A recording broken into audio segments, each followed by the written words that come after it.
ምግባችሁ ላይ የምግባችሁን ኳሊቲ ማሻሻል እንቅስቃሴ ማድረግ ለሁሉም ሰው የሚሰራ እንጂ ስኳሩ ከፍ ላለ ሰው ወይ ግፊቱ ከፍ ላለ ሰው ውፍረቱ ከፍ ላለ ሰው የኮሌስትሮል ኢሹ የተነገረው ሰው ፈጽሞ መሆን የለበትም። አስተማሚ ሆኖ የመጣ ባል ለሚስቴን የመጣሁት እኔ ደህና ነኝ የሚል ነገር ይነግሩናል።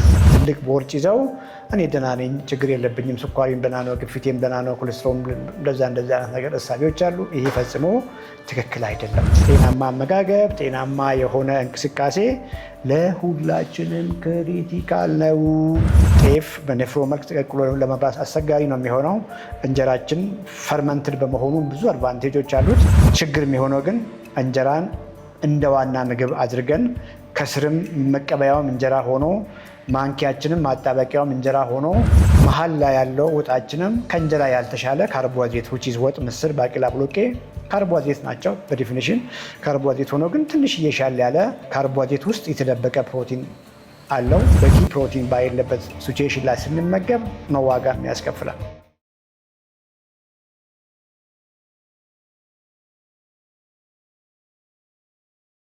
አኗኗርና ጤና።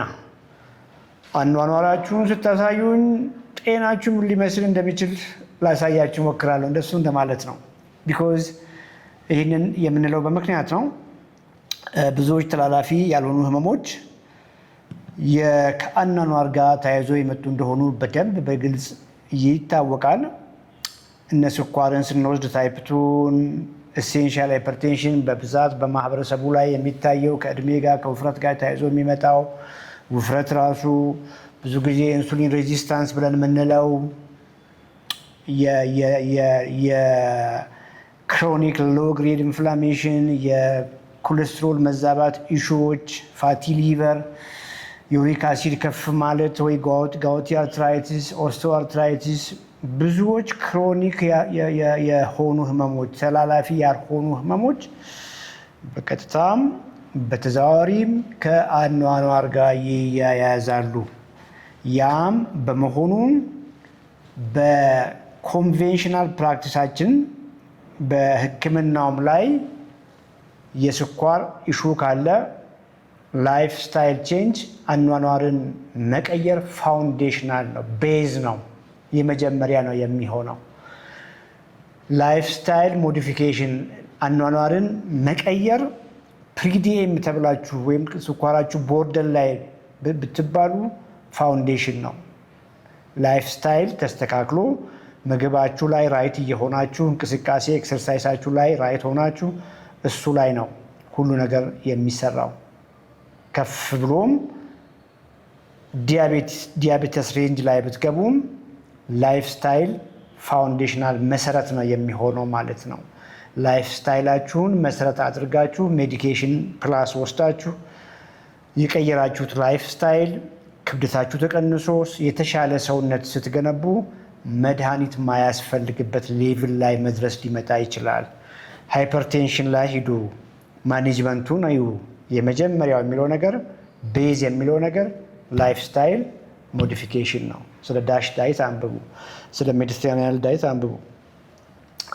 ኮሌስትሮል ኢሹ አዲሱ የዲስሊፒድሚያ ጋይድላይንስ የ2026 ቅርብ ጊዜ የወጣው የኮሌስትሮል ኢሹ የሚባል ነገር ዜና ስትሰሙ ቤዝ ላይን የመጀመሪያው ነገር ፋውንዴሽን ላይ ያስቀመጠው ላይፍ ስታይል መቀየር ነው፣ ክብደት መቀነስ ነው፣ አመጋገባችሁን ማስተካከል ነው፣ ኤክሰርሳይዝ እንቅስቃሴያችሁን ማስተካከል ነው፣ እንቅልፋችሁ ላይ መስራት ነው ማለት ነው። ሶ አኗኗርን ማስተካከል፣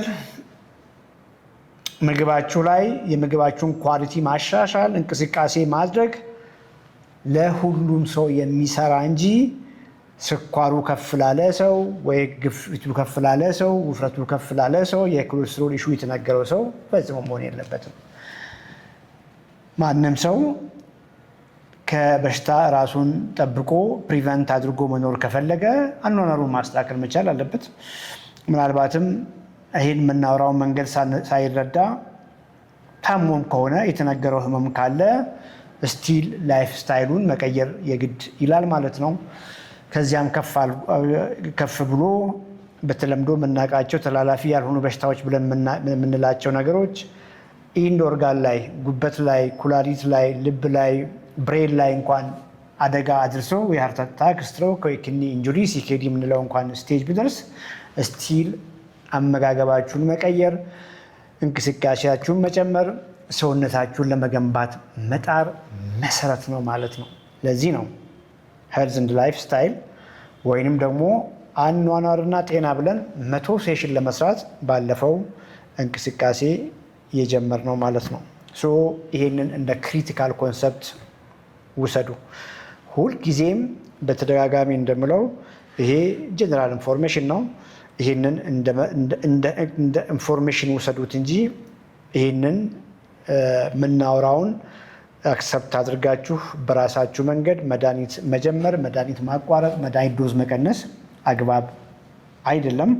ማንኛውንም የጤና ችግሮች ካሉ ከሐኪሞቻችሁ ጋር ዳይሬክት ከሚከታተሏችሁ ሐኪሞች ጋር ኮንሰልት አድርጉ። ሌላው ምናልባትም ይህን ፕሮግራም እየተከታተላችሁ ያላችሁ ሰዎች ከታይፕ 1 ይሁን ታይፕ 2 ጋር ከመድኃኒት ጋር እየኖራችሁ ሊሆን ይችላል። በተለይ እነዚህ ኦራል ሃይፖግላሲሚክስ የምንላቸው ከምግብ በፊት የሚዋጡ መድኃኒቶች ወይም ደግሞ በኢንሱሊን መልክ የሚወሰዱ መድኃኒቶች ላይፍ ስታይላችሁን በምትቀይሩበት ጊዜ ከመጠን በላይ ስኳራችሁን ሊያወርዱ ይችላሉ። ስለዚህ ከሕክምና ባለሙያዎቻችሁ ጋር ላይፍ ስታይል መቀየር ስታስቡ አሳውቃችሁ በዛው ልክ መድኃኒት እንዲቀነስላችሁ ለማድረግ ሞክሩ። አንዳንድ የግፊት መድኃኒቶችም ልክ እንደዛ ነው። ልክ መድኃኒቶቹን በዛ ዶዝ እየወሰዳችሁ ምግብ ስትቀይሩ፣ ኤክሰርሳይዝ ማድረግ ስትጀምሩ፣ በተለይ ራይት በሆነ መንገድ ምግባችሁን ስትቀይሩ ድሮፕ ያደርጋል ግፊታችሁ እየወረደ ያኑ ዶዝ መድኃኒት መውሰድ ፈጽሞ ትክክል ላይሆን ይችላል ማለት ነው እና ከሐኪሞቻችሁ ጋር ተነጋገሩ። ዛሬም ፌስቡክ ላይ አንድ ፖስት ያደረኩት ፖስት አለ። ላይፍ ስታይልን መቀየር ለማን ነው? የማይመለከተው ሰው አለ ወይ ብዬ ፖስት ጽፌ ብዙዎቻችሁ ተሳትፋችሁ አይታችኋል። ሌሎቻችሁም ደግሞ ገብታችሁ እዩ። ምክንያቱም ብዙ ጊዜ እኛ ጋር ስለ ሰርቪስ ሰዎች ሲመጡ አቴንዳንቶችን ዝም አንላቸውን፣ አስታማሚዎችን ወይም ደግሞ ቤተሰብ ይዞ የመጡትን ሰዎች እናናግራቸዋለን።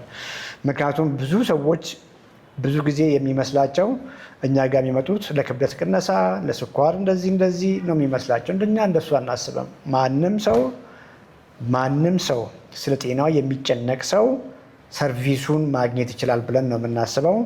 ቢኮዝ ኦልሬዲ ዲያቤቲክ ከሆኑ ሰዎች ራይት የሆነ ላይፍ ስታይል ቀይረው ስኳራቸውን ስለማሻሻል ከፍ ስልም ስለመቀልበስ ነው የሚያወሩት። ሌሎች ደግሞ አስታማሚዎች ዛሬ ታይተው ሐኪም ቤት ሄዶ ታይቶ ስኳር ደህና ነው እንኳ የተባሉ ሰዎች የግድ እነሱም ላይፍ ስታይላቸውን ቀይረው ቀሪ ዘመናቸውን በስኳር እንዳያዙ በግፊት እንዳያዙ ማድረግ ስለሚችሉ እንጠይቃቸዋለን፣ እናወራቸዋለን። ብዙ ጊዜ ቻሌንጅ ይገጥመናል። አስታማሚ ሆኖ የመጣ ባል ለሚስቴን የመጣሁት እኔ ደህና ነኝ የሚል ነገር ይነግሩናል። ትልቅ በአይን የሚታይ ትልቅ ቦርጭ ይዘው እኔ ደህና ነኝ፣ ችግር የለብኝም፣ ስኳሬም ደህና ነው፣ ግፊቴም ደህና ነው፣ ኮሌስትሮም እንደዚህ አይነት ነገር እሳቤዎች አሉ። ይሄ ፈጽሞ ትክክል አይደለም። ሀይ ሪስክ የሆኑ ሰዎች ይመጣሉ፣ ቤተሰቦቻቸውን ይዞ ይመጣሉ። እናት ዲያቤቲክ፣ አባቱም ዲያቤቲክ፣ እናትም ስኳር አለባት፣ ግፊት አለባት። እንጠይቃቸዋለን። ለፋሚሊ ነው የመጣኸው፣ አንተም ከሌላ በቤተሰብ ስኳር ግፊት ካለበት ሰው ይልቅ የመያዝ እድል አለ። እባክህን ላይፍ ስታይልን ቀይረ ልክ እነሱ ዛሬ ባስተማርናቸው መንገድ አንተን ተመገብ፣ እንቅስቃሴ አድርግ።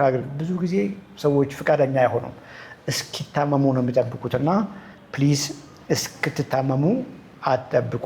ምክንያቱም ላይፍ ስታይል፣ ጤናማ አመጋገብ፣ ጤናማ የሆነ እንቅስቃሴ ለሁላችንም ክሪቲካል ነው። በዚያ መልክ አንደርስታንድ ስታደርጉ ቤተሰብ በሙሉ መቀየር ይጀምራል። እናቶች ይቀየራሉ፣ አባቶች ይቀየራሉ፣ ልጆች ይቀየራሉ፣ ፋሚሊ ይቀየራል። ፋሚሊ ምግቡን ሲቀይር እንደ ጎረቤትም ያንን የዛን ቤተሰብ ለውጥ ያየ ጎረቤት ጆይን ያደርጋል፣ አመጋገቡን ይቀይራል፣ የእንቅስቃሴ ባህሪን ይቀይራል። ያ የሆነ እየሰፋ እንደ ሀገር የአኗኗር የአመጋገብ ካልቸራችንን መቀየር እንችላለን ማለት ነው። ሌላው ብዙ ጊዜ የሚፖሰቱ ምግቦች ወይንም ደግሞ ሼር የሚደረጉ ምግቦች ውድ ናቸው የሚል ኮመንት ብዙ ጊዜ እሰማለሁ። የግድ እነሱን ማድረግ የለባችሁም። በአቅማችሁ ልክ ከዚህ በፊትም እንደማወራው ምግባችሁን ማሻሻል ትችላላችሁ። ያንኑ አተር ሽሮ አድርጋችሁ ከፍተኛ ዘይት ቅቤ አድርጋችሁ በእንጀራ ከምትበሉ አተሩን ኩክ አድርጋችሁ ቀቅላችሁ ሚል መሆን ይችላል። አተር ብቻውን ተመግበን ምስር፣ ባቄላ፣ ቦሎቄ፣ አኩሪ አተር ብቻውን ተመግበን በቂ ፕሮቲን እንደማይሰጠን ከዚህ በፊት በተደጋጋሚ አውርተናል። ሆኖም የተሻሻሉ ከነሱ ውስጥ ኮንሰንትሬትድ ፕሮቲን የወጣላቸው ከውስጥ ካርቦሃይድሬቱ ተቀንሰው የፕሮቲን ኮንሰንትሬሽናቸው ከፍ ያሉ አማራጮች እንደነ ቶፉ አሉ፣ እንደነ ሶያ አሉ። እነሱን ልክ ሪፕሌስ አድርገን ብዙ ጊዜ ለጾመኞች እንደምናወራው እነሱ ሪፕሌስ አድርገን ቬጋን ፕሮቲን አይሶሌቶች አሉ የሚጠጡ እንደምንም ዴይሊ የፕሮቲን ታርጌት አቺቭ ለማድረግ ሞክሩ። ይሄንን ስንል ከከልቸራችን ወይም ደግሞ ከባህላችን ወጣ ያሉ አመጋገቦች አድርጋችሁ ልታስቡ ትችላላችሁ። እያንዳንዱ ካልቸራል ምግባችን ችግር አለው ብለን አናስብም። ፕሪፓሬሽን ላይ ምግብ ላይ ዘይት መቀነስ፣ ቅቤ መቀነስ ቆንጆ ነው። አዘ ሴም ታይም ደግሞ የምግብን የቀን ፕሮቲን ማግኘት ክሪቲካል ኮንሰፕት ነው። ያንኑ ምግብ የምትበሉትን ምግብ አሻሽላችሁ መመገብ ትችላላችሁ። እንጀራንን በተመለከተ ከዚህ በፊት ብዙ ጊዜ አውርተናል። ሆል ግሬን ነው፣ ሁሉ ነገር እዛው አለው፣ ፋይበሩ እዛ አለው፣ ኒውትረንቱ እዛ አለው። ሆል ከሆነ የጤፍ ሲድ ወይም ደግሞ የጤፍ ፍሬ፣ የጤፍ ሲድ፣ የጤፍ ዘር እንጀራችን ወይም ደግሞ የጤፍ ዱቄት የሚለየው ይሄኛው ወፍጮ ቤት በመግባቱ ነው። በእርግጥ ጤፍ በኔፍሮ መልክ ተቀቅሎ ለመብላት አስቸጋሪ ነው የሚሆነው። እንጀራችን ፈርመንትድ በመሆኑ ብዙ አድቫንቴጆች አሉት። ችግር የሚሆነው ግን እንጀራን እንደ ዋና ምግብ አድርገን ከስርም መቀበያውም እንጀራ ሆኖ ማንኪያችንም ማጣበቂያውም እንጀራ ሆኖ መሀል ላይ ያለው ወጣችንም ከእንጀራ ያልተሻለ ካርቦሃይድሬት which is ወጥ፣ ምስር፣ ባቄላ፣ ቦሎቄ ካርቦሃይድሬት ናቸው በዲፊኒሽን ካርቦሃይድሬት ሆኖ ግን ትንሽ እየሻል ያለ በካርቦሃይድሬት ውስጥ የተደበቀ ፕሮቲን አለው። ያ ሲሆን በዘይት ሆኖ በቅቤ ሆኖ በቂ ፕሮቲን ባይለበት ሲቹዌሽን ላይ ስንመገብ ነው ዋጋ የሚያስከፍላል። እንጀራ መመገብ የሚፈልግን ሰው፣ የጤና ሁኔታው የሚፈቅድልህ ሰው፣ የተሻለ የሰውነት አቋም ያለው ሰው፣ ብዙ ኢንሱሊን ሬዚስታንስ ያሌለው፣ ብዙ ውፍረት ያሌለው፣ ከስኳር ጋር እየታገለ ያለ ሰው እንጀራ ምግቡ ላይ ኢንኮርፖሬት ማድረግ ይችላል። የእንጀራው መጠን ዝቅ አድርጎ በቂ ፕሮቲኑን ግን ጾም ባልሆነበት ጊዜ ከእንስሳት ተዋጽኦ፣ ጾም በሆነበት ጊዜ ደግሞ ከቅድም ካልኳችሁ ምግቦች በቂውን አድርጎ ከእንጀራ ጋር ኮምባይን አድርጎ መጠኑን አነስ አድርጎ መመገብ ይችላል ማለት ነው። ቬጂቴብሎች ኮር መሆን አለባቸው። አትክልቶች የምግቦቻችን ኮር መሆን መቻል አለባቸው። ፍራፍሬዎችም እንደዛው የምግባችን ቤዝ መሆን መቻል አለባቸው። ስራስሮች እነ ካሮት፣ ቀይ ስር፣ ድንች፣ ስኳር ድንች ምንም አይወጣላቸውም። በተለይ ተቀቅሎ ሲበሉ ቤስት ነው የሚሆኑት። ብዙ ጊዜ ይህንንም እንደ ቤዚክ ኮንሰፕት የጨበጣችሁ ይመስለኛል።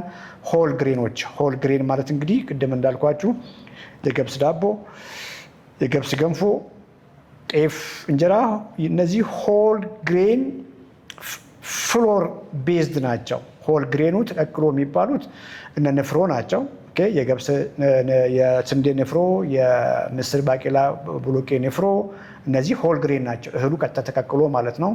እነ እንጀራ እነ ዳቦ ደግሞ ሆል ግሬን ብሬድ ከምንላቸው ሆል ግሬን ፍሎር ብሬድ ብንል ይሻላል። በእርግጥ ብሬድ ፍሎር ሳይሆን ወይም ደግሞ ዱቄት ሳይሆን ዳቦ መሆን አይችልም፣ እረዳለሁ። ግን ሙሉ በሙሉ ሆል አይደለም፣ ተፈጭቷል። የፋይበር ስትራክቸሩን አጥቷል። በወፍጮ ቤት በሚያልፍበት ጊዜ ደግሞ ብዙ ኒውትሪሽናል ኮንቴንቱንም ሉዝ ያደርጋል። ያን ብቻ ሳይሆን በምንበላበትም ወቅት የተፈጨ ዳቦ፣ እንጀራ የሆነ ምግብ አፋችን ላይ አይቆይም። ቶሎ ነው የምንውጠው። በፍጥነት እንድንበላ ነው የሚሆነው። ብዙ እንድንበላ ነው የሚሆነው። የምግቡም ቴስት ከንፍሮ ይልቅ ኦልሬዲ ዳቦ ሲሆን ቴስቲ ነው፣ ዴሊሽስ ነው። ቶሎ በብዛት እንድንበላ ይሆናል። ከበላንም በኋላ ቅድም ባልኳችሁ መንገድ ከሆል ግሬኑ ከተቀቀለው እህል ይልቅ ይሄኛው በወፍጮ ቤት የመጀመሪያ ዳይጀሽን ኦልሬዲ ስላገኘ አንጀታችንም ላይ አይቆይም ማለት ነው። ይሄ ሲሆን ቶሎ ቶሎ ሃንገር ክሬቪንግ ያመጣል። መጠን ዋይዝም እንዳልኳችሁ ብዙ ስለምንበላ ያም እንድንወፍር ለኢንሱሊን ሬዚስታንስ እና ኢንሱሊን ሬዚስታንስን ተከትሎ የሚመጡ ህመሞች ሊያጋልጠን ይችላል ማለት ነው። ይህን እንደ ቤዚክ ኮንሰፕት አንደርስታንድ አድርጉ። አቅሜያችንን ብላችሁ የግድ ውድ አሳዎችን አቅማችሁ የሚፈቅድላችሁ ሰዎች እንጆይ ያደርጉ። ባይዘ እኔ የማምነው እንግዲህ ጀነራል የሆነ ፕሪንሲፕል ነው የምናወራው። ፋክት ነው። አቅም ያላችሁ ሰዎች እንደ አቅማችሁ ልክ አፎርድ የምታደርጉትን እንጆይ ያድርጉ። አቅማችን አነስ ያለን ሰዎች ደግሞ እንዴት አድርገን ያንኑ የምንበላውን ምግብ እናሻሽላለን ነው። ቢኮዝ የምናሻሽለው ምግብ ጤናችንን የሚያሻሽል ከሆነ ከማድረግ ወደኋላ አትበሉ።